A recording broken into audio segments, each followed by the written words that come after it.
try. Okay, so let's try the IB question from the example paper 2 SL IB Math AA. So here the question says that the time 10 minutes taken to complete the jigsaw puzzle can be modeled by a normal distribution with the mean and the standard deviation 8.6. So we know the standard deviation is 8.6, and it is found that 30% of the times taken to complete the jigsaw puzzle are longer than 36.8 minutes. So from this information, we can identify a statement that probability of t is greater than 36.8 is equal to 0.30. And we have to use 32.29, the mean value, in the remainder of the question. So 6 randomly chosen people complete the jigsaw puzzle, so we know the total n value is 6. So question A, by stating and solving an appropriate equation, show correct to the 2 decimal places that mean is 32.29. So this question, in other words, we need to find the missing mean value. That means we need to use standardization. Okay, so to solve question A, we know that probability of t value greater than 36.8 is approximately equal to 0.30. Okay, so this is so this means we are referring to the area on the right hand side, right? So this is 0.30. So we have to use the left hand side for the most of the GDC calculation. So what we need to do is we first have to change this to t value less than 36.8 and find area by subtracting 0.30 from 1. Then we get area equals to 0.70. Then you use the standardization or the inverse norm on your GDC to calculate your J value. So you set area equals to 0.70, mean value equals to 0, standard deviation equals to 1, and you can set your tail as a left. Then you get your Z value equals to 0.52. Once you got this value, you have to substitute it into your Z equals x minus mean divided by the standard deviation formula to calculate your missing mean value, right? Then you get 0.52 equals to your x value is 36.8, right? 36.8 here. So you do 36.8 minus mean, because mean is what we are looking for, divide by your standard deviation value, which is 8.6. Then you can say, by solving this equation algebraically, we can say that mean value is equal to 32.29. And since the question says that we need to correct the 2 decimal places, we have to write it as a 32.29. And this is how you show that mean value is equal to 32.29. Then let's try question B. So question B says that we need to find the 86th percentile time to complete the jigsaw puzzle. So what you need to do is, so let's first draw a normal distribution graph for this situation here. So this is your normally distributed bell curve, and we're not sure about that point here. However, we know the area is 86 point percentile, right? So we know that P of the T is less than K and is equal to 0.86, and we are trying to find this K value here. So we do inverse norm on your GDC, right? Then using this inverse norm function on your GDC, we can set area equals to 0.86, mean equals to 32.29, and standard deviation as 8.6. Then we hit tail as left.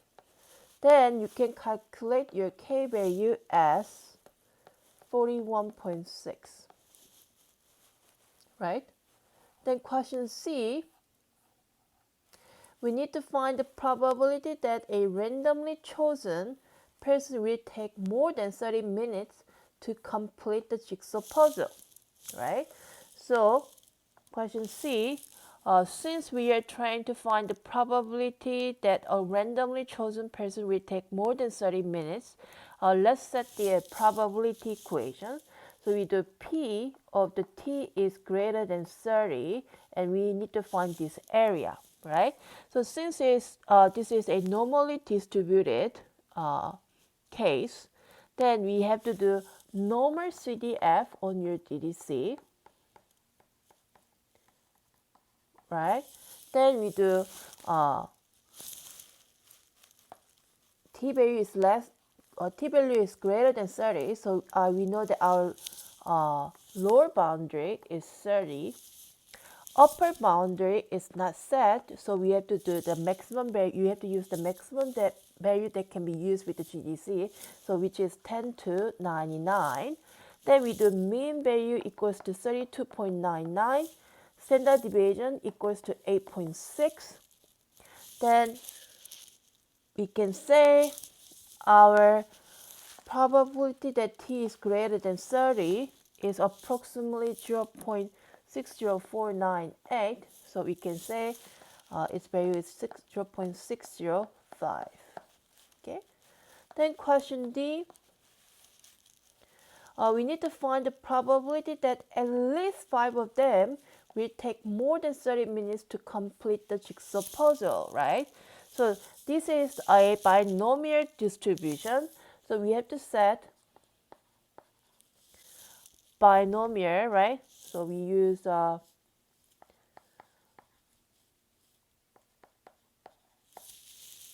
this.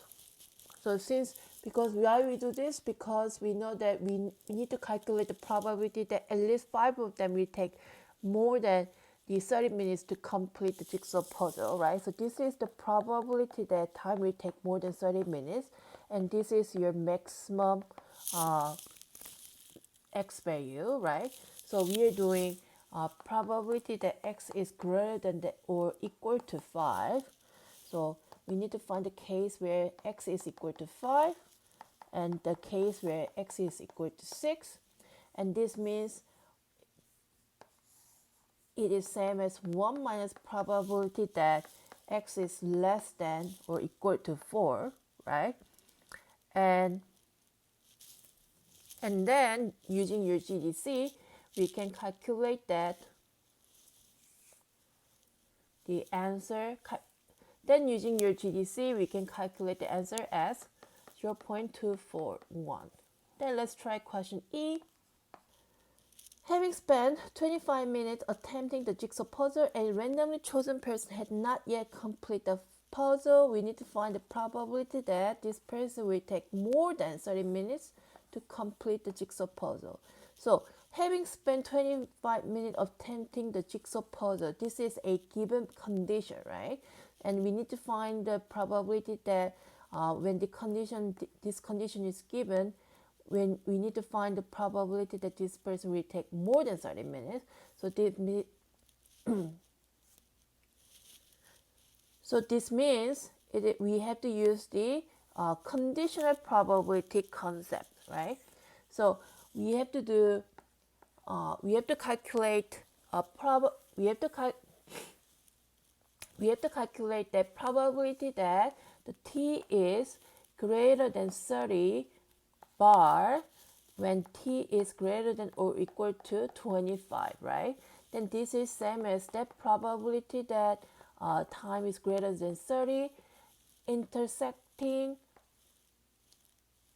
t is greater than or equal to 25 divided by the probability that t is greater than or equal to 25, right? Then this is same as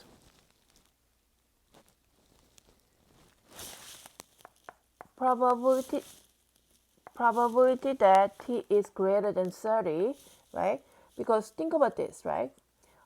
If this is 25 and if we're this second part refers to this on your number line, and then 30 marks starts from here, right?